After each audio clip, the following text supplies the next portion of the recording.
So, welcome to the Sunday Bhagavatam class. Sorry we're a few minutes late. And so here we go. Today we begin with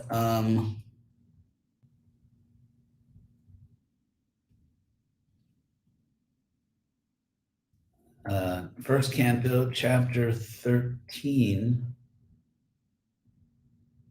text 46, 1:13:46. Om Namo Bhagavate Vasudevaya. Om Namo Bhagavate Vasudevaya. Om Namo Bhagavate Vasudevaya. So, Kala Karma Guda Dino Dehoyang Pancha Bhautika Gatamanyams to go payet. It's interesting. Sarpa Grasto Jataparam. So, these statements by Narada Muni is giving a little Bhagavatam class here to Yudhishthira and Sanjaya. And the verses are, as we'll go through them today, very, what's the word? Almost like halfway to being a sutra. Sutra in Sanskrit means a thread. And so a sutra, like Brahma Sutra, Vedanta Sutras, is a statement with very few words that you just get the thread, you just get the basic point, you have to figure out what it means. So Narada's statements are more elaborate than just sutras, but it's very tight composition with very few words. He's saying a lot. So he begins by saying that Dehoyam, in the second line, this body, which is Panchabhotika. Panchabhotika comes from Panchabhuta, which means it's made of the 5 gross elements: earth, water, fire, air, and sky. So that would be Panchabhuta. And from that compound word, you get Panchabhotika. Dehoyam, this body made of the 5 elements. And this body made of 5 elements, or material bodies, is adhina. It is dependent on kala, time, which here means destiny. Like you have a destiny, you have providence. There's a certain fate, you could say, for your life based on our previous activities and based on Krishna's mercy. So that's kala and time. And also it's based on time just in the simple sense that our bodies are aging and we can't stop it. I read an article several weeks ago where it said that the branch of science that's trying to stop the aging process so that our bodies don't age and die, they're kind of not giving up, but they're realizing there are problems they just can't deal with, which of course the problem is the will of God. But so, so the body is, and then adhina. I'd like to read to you from the Sanskrit dictionary, which I closed, so I'll get it right back. The word adhina, because it says that the body is kala, karma, guna, adina, has an adina relationship to kala, time, karma, our karma, and guna, the 3 material qualities or modes. So adina means resting on, situated in, depending on, subject to, subservient to. So our body is subject to, it is situated in, it rests upon, it is subservient to time, the power of time, which in the Gita, Krishna says, destroys all material things. Karma, our own karma, and guna, the modes of nature. So the body is not independent. It's not powerful. It's dependent on these things. Dehoyam, this body made of the 5 elements. And katam anyangs to go payet. So how can that body how could that body, Gopayet, how could that body protect other people when it itself is sarpa grasto? Uh, it has been grasped, seized by the sarpa, the serpent, the serpent of time. So, in other words, if someone has been seized by a serpent and is helplessly in the grasp of a serpent, how can that person help other people? That's the idea here, which is it's a very good rhetorical question, actually. So yatha, just as a person who has been seized, grasped by a serpent cannot help others. Param, yatha, just as. So that's the analogy. So in the same way, all of us have been grasped by the serpent of time. And so how can we ultimately help others who are also under the control of that same time? That's the first statement here today by Narada. And then he says, this is a very famous verse and beautifully composed, just a very beautiful, famous verse. Ahastani sahastanam apadani chatushpadam falguni tatra mahatam jivo jivasya jivana. I'm going to translate this very literally. So So the last line is the point that jivo jivasya jivanam, which literally means life is the living of life. Life is the living of life. In other words, one living being lives by consuming another living being, plant or animal or fish or whatever. What's the criteria here? What determines who eats whom? Ahasta, hasta means hand. So anyway, maybe it's a little bit too much grammar for you.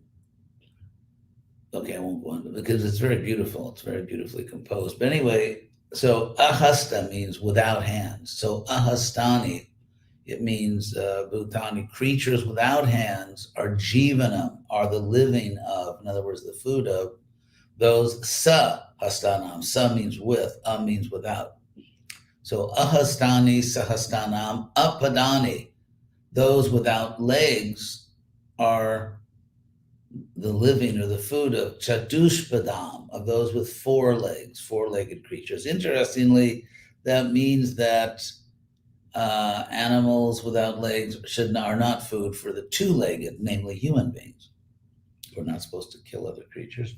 So apadani chatushpadam, those without legs, are food for those with legs or feet. Palguni tatra mahatam. And so that's the general principle, that the weaker are food of the great. And so, or in other words, the more powerful. So the word Falgu in Sanskrit means, Falguni is just the plural of Falgu. Falgu means, put in the plural form. It doesn't appear in the dictionary. Small, minute, feeble, weak. So in other words, the weak are the food of the strong. That's basically what it says. The weak are the food of the strong, or that's basically it. The insignificant are the food of the great, in terms of measuring here in terms of power. So that's what Narada says. And then he goes on, Taridam Bhagavan Rajan Eka Atmat Manang Sajik Antaro Nantaro Bhati Pashyatang Mayorudha.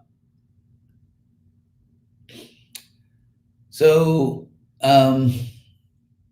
Tadidang, this very world before you, is actually, in the sense that we understand, the Lord. And so in other words, it's his creation, it's his energy. And so Tadidam, this world before you, Rajan, O king, is Bhagavan, who is Eka, who is one, Eka Atma, the one soul of souls. Literally, the Eka Atmatmanang Svadrik, the one soul of souls. Svadrik, and Svadrik means literally with his own vision. Prabhupada says qualitatively like him.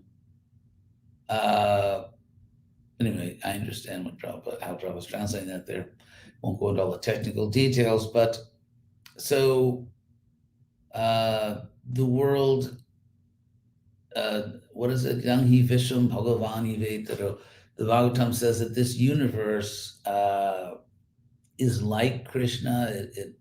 It's because there's a oneness with Krishna. There's this, and at the same time, it's different. Krishna says in the Gita, it's a separated Prakriti. But still, Eka Atmatmano Svadrik. So he is the one soul of souls, and who can see everything by his own power, Svadrik. And Antaro Nantaro Bhakti. This is very interesting. Antara means within, or therefore can mean interval, like it's within something. But it can also mean the space within or between two things. So if you think about it, to be within, like let's say there are two objects, like my two hands, and there's a space which is inside the two hands, in other words, between them. So antara is also a way of saying between in Sanskrit. So Krishna is, but therefore, because it can mean the space between things, it can also mean outside of things. And that's how Prabhupada translates it in the synonyms. So it's a little technical, but it makes sense if you take the time to think about it. Who is one without, Prabhupada translates this, without a second, and who manifests himself. And here's the relevant part, is both within and without. So it's kind of a play on words here, because antara means within, but because it means within in the sense of the space between things, it can also mean outside of those things. So it's just, it's a very clever language, Sanskrit. And then, so there's that, and then it said, antaro, anantaro. So anantaro can mean here where there's not a space. So he's outside of things, but so antara means within, but it's here taken kind of a play on words to mean within, in the sense that there's no space between the soul and God. So anyway, sorry for all this technical stuff, but it's very clever in Sanskrit. So anantara can mean having no interior, uninterrupted, continuous.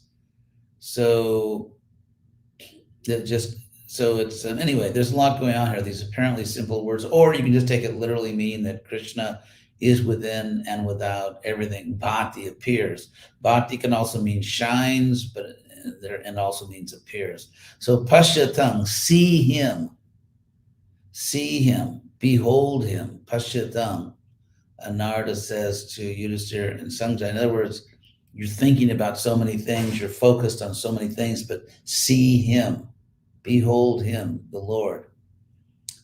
And then Mayaya, by his illusory potency, Uruda, he appears to be many. He appears to be, because of Krishna's everywhere, then you could say, well, he's here, he's there, but actually he's one. He only appears to be many by his illusory potency, or by his, which can also mean here his internal potency. Anyway, it's a simple short verse, but if you look closely at the word, there's all kinds of meanings which are intentional. This is brilliant, a brilliant statement by Narada Muni, which he's saying many things. So, and then we'll maybe do one more here. Soyang Adya Maharaja. So Maharaja, great king, Yudhisthira, by the way, Maharaja, we use it for sannyasis, but in the Bhagavatam, it's a literal term meant for great kings. So Maharaja Soyang Adya, So that very person, so young, that very person, the Lord, Adya, today, right now, Maharaja, Bhagavan Bhuta Bhavana, Bhagavan, the Lord Bhuta Bhavana, who's the source of all creatures, Kala Rupo Vatirno Syam. He has, Avatirna is just the past present participle, the word avatara, or the verb avatar. So Avatirna, he has descended Asyam into this world. There's all kinds of interesting things here in the Sanskrit that I'm not mentioning because it's just a little too complicated. But he has descended into this world, Kala Rupa, in the form of time. In the form of time. So the time that's passing, those of us who have, when you're young, when you're born, you're just a little baby, and then you're a child, and you grow up, as we say, and you're getting bigger and stronger. Maybe you're understanding more about life. And so there's a certain point in life when you're going up, and then you sort of level off, and then the body, at least, the body declines. The body declines in many ways. Fortunately, my experience is, as the body ages, if you do your best to serve Krishna, you actually become more intelligent as you get older. If you're fortunate, you become more intelligent, you understand things better. So there's a powerful compensation. Even as the body is diminishing, the mind, the intelligence, consciousness becomes stronger, becomes wiser. And so it's not altogether a bad deal. Anyway, so Krishna has come Kala Rupa in the form of time. He has descended into this world, Kala Rupa Vatirno Syam, Abhavaya Suradisham. And so this is sort of a play on words with Bhuta Bhavana and Abhavaya. Because Krishna's Bhuta Bhavana, he's the one that causes all creatures to exist. Yet he has descended as time into this world for the non-existence of the Sura Disham, those who hate the godly. That's a way of saying the demons. Dvish means one who envies or is the enemy. So one who hates or one who is against the godly, Krishna has come to bring about their non-existence, not as souls, of course, but in that temporary manifestation as envious or demonic persons. Krishna, who causes creatures to exist, has descended to this world for the non-existence, to bring about the non-existence of the demonic persons.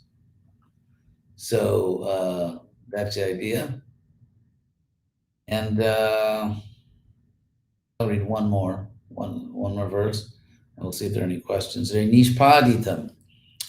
So Prabhupada translates Nishpaditam as performed, which is, of course, what it means. And the dictionary, Nishpadita is given as achieved, prepared, done, affected, performed, Prabhupada says. So, Deva Krityam. Kritya means what should be done. In that sense, it means a duty or a task. Krishna, of course, no one can give Krishna a duty, but Krishna himself assumes certain duties that he wants to perform. As he explains in Bhagavad Gita, yada yada hi dharma siddhani, whenever dharma is declining and so on, I come. So Deva Kritya means a task, a duty for what we call the demigods. In Sanskrit, it just says the gods. Krishna has done it. He came to this because the gods, the devas, have to manage the universe, and sometimes things get out of control, as they did 5,000 years ago when all the asuras invaded Earth and were attacking. Things were out of control. So therefore, Krishna, who decided to protect and help his representatives, because after all, the devas are managing the universe as a service to Krishna. And so therefore, when they can't get the job done, Krishna takes it that, okay, it's my duty. I am engaging the devas in this service of managing the material world, and things are out of control. So it's my duty to go and help them. So that's Deva Krityam. And then, but that Deva Krityam, that duty on behalf of the Devas, Nishpaditam, it's been done. It was accomplished. But avashesham, which can mean like a remnant. In other words, there's still something left. That's the idea here. Pratikshate. Pratikshate means it's waiting, or it's that's the verb pratiksh. Prabhupada translates that here, being awaited. It's a very nice translation. I'm curious to see how the dictionary deals with this. Pratiks, the verb pratiks means to look forward to wait for, to expect. So one is still waiting for, looking forward to, avashesham, a remaining duty. So the Deva Krityam has been done, but there's still something left to do. And that's what now is being awaited. So tavat, so that long, in other words, until that avashesham, until that remaining duty is done, tavat, that long, yuyam, just the plural of the word you, all of you, avekshadvam, wait, remain. So Narada is actually ordering them. He's not saying you should wait. It's just the direct command. So aveksh means in Sanskrit to look towards, to expect, to observe. Like you should now wait for that. You should look forward to that. Don't go anywhere until this is done. That remaining duty. Tavad yuyam avekshadvam. Prabhupada says, observe and wait, which is a perfect translation. Tavad yuyam avekshadvam bhavet yavad iheshwara. So as long as, so yavat and tavat kind of go together. As long as something is the case, tavat, for that long. So as long as iheshwara, as long as the Lord is in this world, iheshwara, which is ishwara, as long as the Lord bhavet, as long as the Lord is present, as long as the Lord is present in this world, Tavad, that long, all of you hang on. In other words, just don't go anywhere. Which is interesting because Narada saying to them, to the Pandavas of Ekshadam, means they have the power to leave. They're all great yogis. So he says, as long as the Lord is still in this world, for that long, all of you just wait, as Prabhupada says, observe and wait. So we'll stop there for today. Really interesting verses. Now we'll see if there are questions.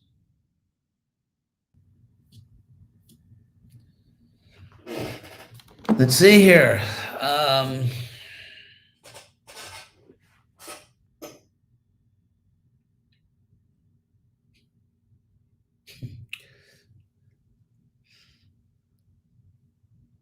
It's funny, all these little abbreviations in this con, like PAMHO and AGTSP. Kind of funny. So far, I don't see any questions. Let's see.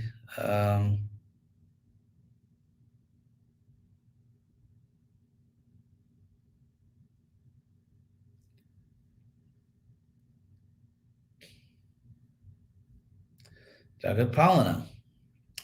How can the all-good Krishna have created such a cruel world where lions feed on baby deer and he identifies himself as the snake of time? Well,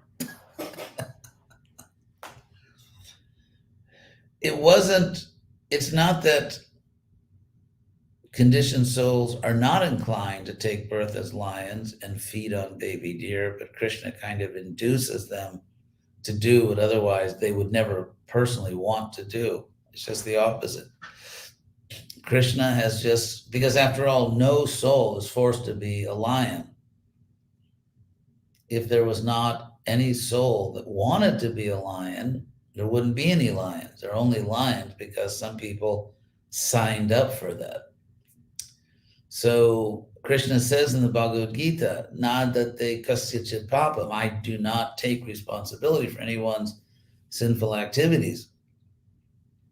So, or taking birth as a baby deer. The baby deer was yesterday's lion. So again, Krishna is not responsible. He's simply allowing souls to carry out their fantasies, some of which are demonic, and there are no innocent victims. The baby deer, if you say baby deer, it's like everyone wants to cry. But if you say a lion that liked to kill baby deers now has taken birth as a baby deer, then it doesn't, it shows you a very different way of looking at it. As far as being the snake of time, again, it's because people have chosen to be here. No one is forced to be here. So, Madhavi, Galicia, you explained last week that Krishna shows some quote-unquote normal human behavior when he descends to the material world, but at the same time, he says, Yad Yad Acharati Shesas, he shows the ideal behavior. My question is that if Krishna himself says in his Gita that one should be sober beyond honor, lamentation, so on, why does he show some lamentation himself? Does it mean that is somehow acceptable to lament, or what does he want to teach with such behavior?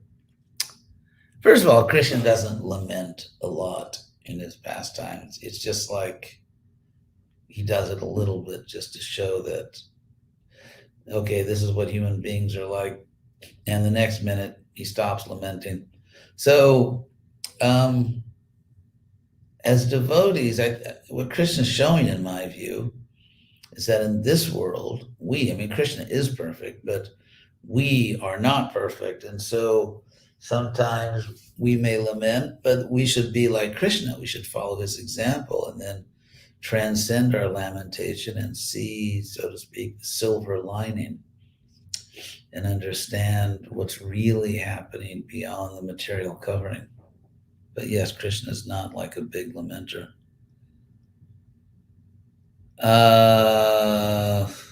Let's see. This thing just jumped again. So I want to make sure I don't miss any questions. Let's see. Gargamuni. Oh, American Vaishnav College update. No, not today. What is this? Is from what is the Claudia? I apologize. We have spiritual names, and I'm reading the name that comes up here. Claudia Monteagudo. What is the meaning of Krishna coming for the non-existence of demons, but it happens to all, including devotees? Well, it means that the demons get removed right away. It's like, imagine a soccer game. I'm using an international example here, a soccer game. And someone gets a red card, which means they're thrown out of the game. The game is going to end for everyone, but everyone doesn't get thrown out of the game in the middle of the game. So the demons get a red card and they're thrown out of the game. Everyone else gets to continue playing, but even for everyone else, yes, the game ends. That's the idea. Someone wants to know what tatra means. Literally, it means there, like here, there, and everywhere. Deva Dharana, Devidasi, should devotees fear Kala? If so, why? No, we shouldn't fear Kala. because we should understand that we are eternal. To the extent that we still have not realized that we are eternal souls, to that extent, yeah, time, death is kind of scary. So we should become serious in our spiritual practice so we don't have to go through this unnecessary trauma of imagining that we're dying. I mean, why go through that nightmare? And that's what it is. It's like a nightmare is a kind of dream. So to avoid that unnecessary trauma, we should simply understand that we're eternal.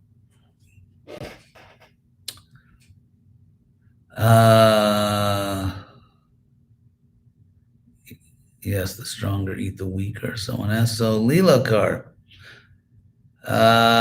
even after reading and understanding the essential instructions of Narada Muni and other devotees as well, why is it at times difficult to experience the happiness from within? Because Krishna consciousness is a gradual process.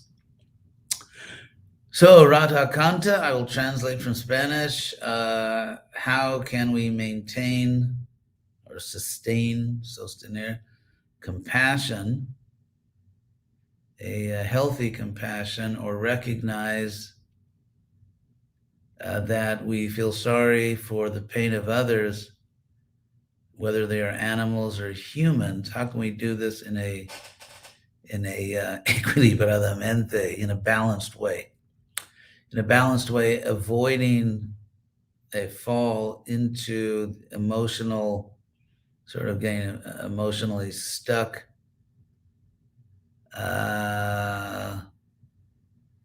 Motivos detrás es argumento de que uno está situado en la perspectiva.